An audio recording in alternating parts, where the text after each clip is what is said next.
Hello, and welcome back to the Rabbit's Descent Down the Hole. We're continuing on our story of Joseph. We are at chapter 4 right now. I call this one The House of a Stranger. So, as I told you before, he was at the slave mart and he got picked up by Potiphar.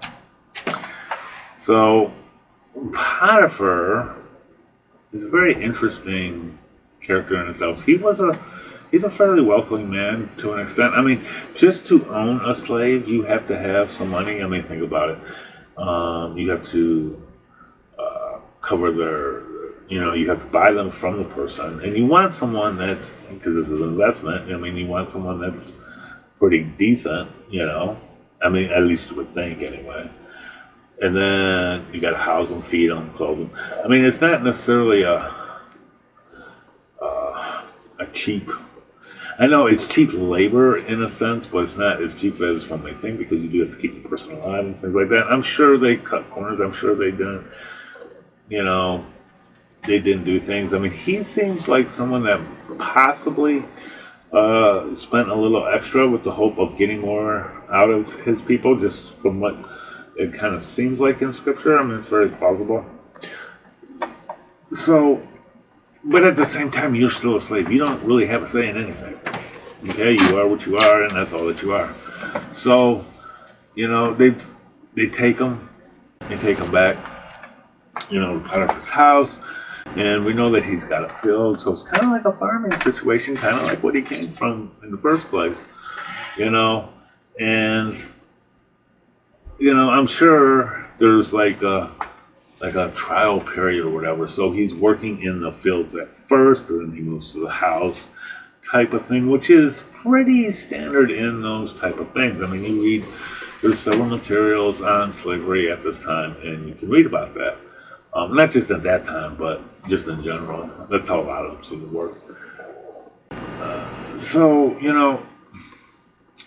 Joseph is in quite a predicament here. I mean, to say the least, he's in quite a predicament. And so he's in this new house.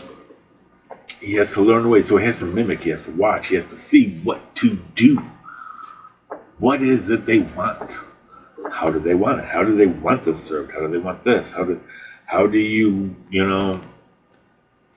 cut this, mold this, whatever the case is, because I'm sure they each have their own ways of doing things. So, I'm guessing that crack of dawn, morning comes, it's not like a slow rise out of bed and into the shower to get some food and type of thing. I mean, this is, you get up, you go. We don't know the specifics of how that living day to day was, but we do know it was harsh, it was hard. And particularly when you're a field hand. So, I mean, was he moving fast enough? Was he, what's the word? A rabble rouser, but it doesn't seem like he was. He seemed like he kind of kept to himself and just was observant, because he just wanted to go along to get along so that he could potentially get out of there.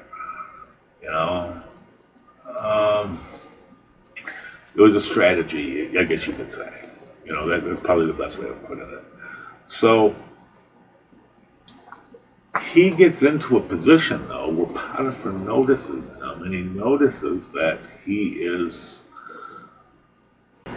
someone that could move without drawing attention. He could get things done without overcomplicating things. He could, he was efficient. He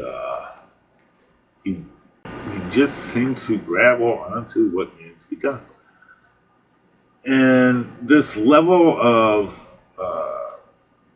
work ethic, had Potiphar's attention. He takes notice of this, and so, I mean, you gotta understand. I mean, just in the position that we're in right here, but Joseph while he's doing good and Potiphar's noticing him and things are actually going good, he's actually becomes in part of the house, which means it's much more easier in regard of the type of job you were doing at this point. You know, I'm sure there was the nuances with that. I'm sure the demands though were probably higher because now you're under more of a microscope. You know, they're watching you more. You know, things like that because they're right there. That's very possible. But Potiphar's wife's watching him too.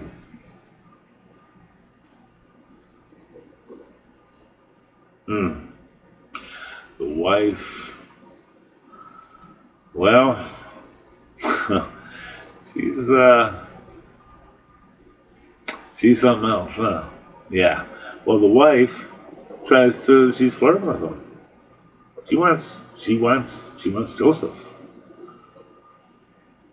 Joseph doesn't do anything. He knows that if he does something, then it's going to be really bad for him. They're probably going to kill him, right? You know, but it's like, you know, okay, so the woman didn't get away, the whole half a woman scoring type thing, blah, blah, blah, all that, you know? Well, that's what she does. Oh, he tried to do this, he tried to do that. So they throw him in prison. I mean, my gosh, could it get any worse? And it's not like we're not talking USA type of prison, you know, where, you know, 3 meals of cotton and television. I mean, we're talking prison. And a lot of times the prisons were by the sewers. Many times, you know. Just imagine that. Imagine being in chains. All because, you know, he started getting somewhere, started getting some good, and this woman, she just rips it right from him. I mean, they say, you know, gold is refined in fire. This is a bit much for anybody, don't you think? And to have her lie on him like that, it's more than just lying. I mean, she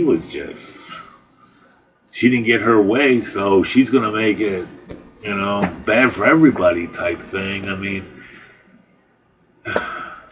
you know, there's a reason why most complaints come from a certain demographic.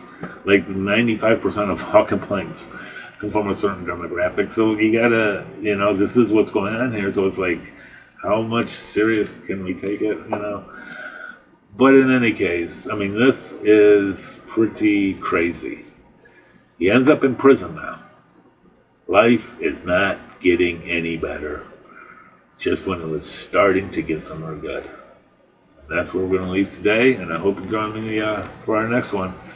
We got a lot more to tell you about Joseph. See you soon.